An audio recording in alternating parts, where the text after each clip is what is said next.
subspheres. So the subspheres are sort of complementing the certain sense, right? That this lives in one part and this lives in the other part. But I mean, they will be linked in an appropriate sense. If you want to analyze this example first, you need to take this to be 3, and you want an S1 and an S1. So if n is 3, k is 1, you get an S1 here, and 3 minus 1 minus 1, that's an S1. Right? But what are these S1s? So you have S3, but S3 is a unit sphere in R4, which is C. So the first 2 copies of R2 gives you the first S1. The last 2 copies of R2 gives you the other S1. These 2 S1s will actually turn out to be linked. You cannot measure the linking directly when looking at it because they are curves living in the 3 space. But if you sort of bound one of the knots by a disk, then the other knot will intersect the disk a number of times. There's some interesting things going on here itself. And this is again a very standard function. You imagine more twisted complicated function. In any case, in this example, so I'll leave it as an exercise at this point. So you want to try that this is the critical set and F is more.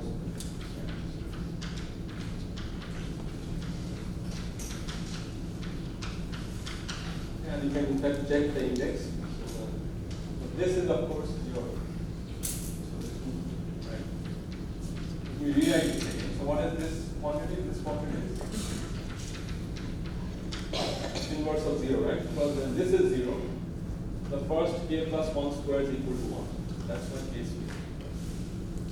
And this going to be 1. This is 1. I'm getting the last minus k minus 1.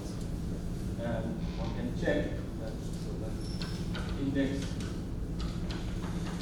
equals 1 k plus 1 index.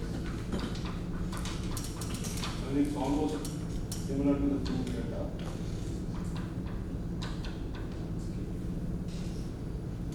And there's a reason why these should appear in this form. Because at the end, even if you do this cellular attachment thing that we stated for the Morse theory, you can have a similar one for Morse spot function. What happens when you go past critical steps? Somehow, this is a sphere with the right index, and when you attach things properly, you should get back SF because it comes from SF. So they have to align in the right pattern. And that's not a justification, but that's a geometric reason why you expect the numbers to be. Okay. Yeah, and for those who might be interested in other things regarding, I think some of you are asking this question. So this is a Morse spot function, but how can you generate a Morse function from here? There's a fairly standard idea, which is you choose a Morse function on each one of these combined codes. Let's say the whole thing. And you cannot extend it as is on the global system. What you could do is you could choose a small bump function in the neighborhood, the singular neighborhood of this, choose a small bump function in the singular neighborhood of this. Choose 2 Morse functions, multiply them with the bump function, that's an added to it. And that's going to create a Morse function on the entire. Which means all of this is going to vanish as a critical step, only 2 points will remain. One will have the appropriate index, the other one is k, but this already had an index. That will bump up the indices. So to do that for this function, you will get a new Morse function which has index 0 n k plus 1 k. The k plus 1 k will cancel each other because they are successive indices. There's a way to sort of generate a Morse function from this, and people have exploited this in other places. But for us, this is a concrete example that you can walk these students to. Yes. Also, index to PCB, we said that, I didn't write it down, I said that there is a version of Morse lemma or Morse spot function, which says that if you choose a point P in n is a connected component of your critical set, so it's a sum and code. Then you can expand F around P in an open set using suitable coordinates, and it says that f of P equals f of n, which is now a constant, minus a whole bunch of summation yk squares, 1 through lambda, and then a whole bunch of positive yk squares. So the lambda is the locally constant. So the lambda is the index associated to this subvalue. We do it for each component of the tree. So yeah, so here this is index 0. Here you see that the two components are homeomorphic, but the indices are obviously different. Because one is the max, one is the. Yeah, any other questions? Okay. So now I guess I can. Yeah, so one more remark. Relevant for those who might have seen or heard the term join, which is what you learned in the first course in analytics politics. Join of two spaces. Essentially, it means that if you have A and B, then you think of it as the new space constructed by looking at all possible lines joining A. That's literally what it is.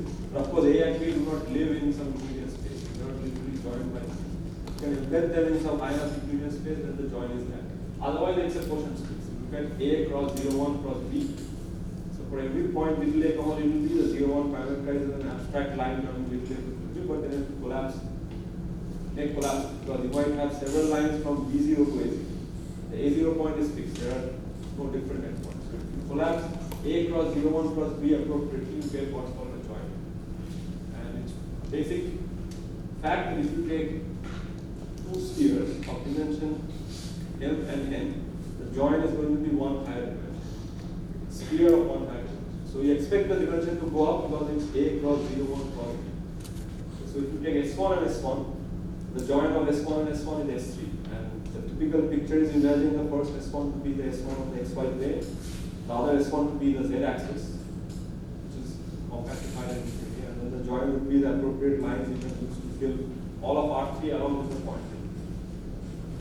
So this is an illustration that this and this to literally write down the join of these two things, Z is joined.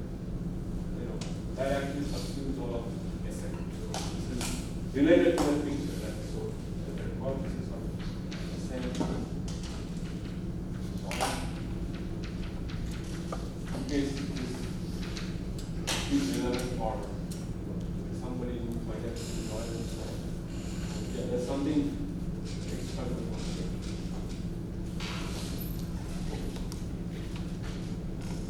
Yeah, there are a few other examples, but let me leave it for the other part.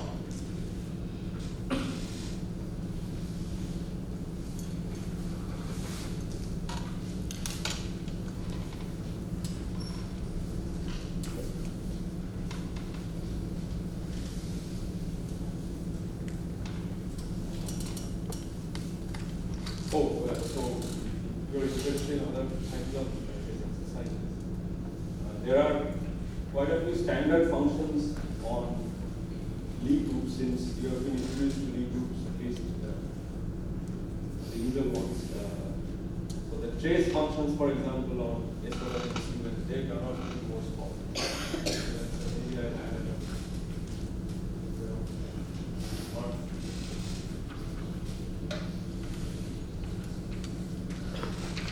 I'll give a couple of references. See, most of these initial examples and theory, I think, in a book form, we go back to some book called Works by Augustine Paniagua and Guru Weiss. They wrote this and paper. Then, of course, there are other approaches. So, the same trace function.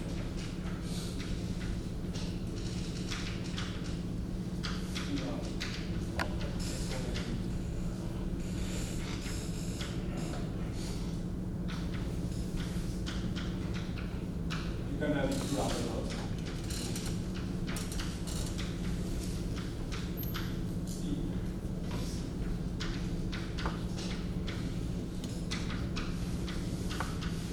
Then you can work out what the critical sets are, whether it can relate it to some other geometry concepts. So, the simplest case being SO2, and what is SO2? It's the unit circle. It's cosine theta, sin theta, minus sin theta, cosine theta. There we already know what. This is what it is. Maybe put a minus here. Anyway, it doesn't matter. Base will simply give you 2 cosine theta. But if you recall what we did, we said, look at the circle that's x squared plus y squared equal to 1, and it's picking up 2x. So instead of looking at the height, which is the value of y, you're looking at the projection onto the x-axis. So essentially it's as good as the height one, except that we're projecting on the x-axis and up to a factor of 2. This is the old height function, which was more, so it's more small. But for x13, this is a little more interesting. You don't have a natural form like this. You can always get it into a form which is 1, 0, 0, and then a block pattern. If you work out, you will expect it to have critical submanifolds which are 1,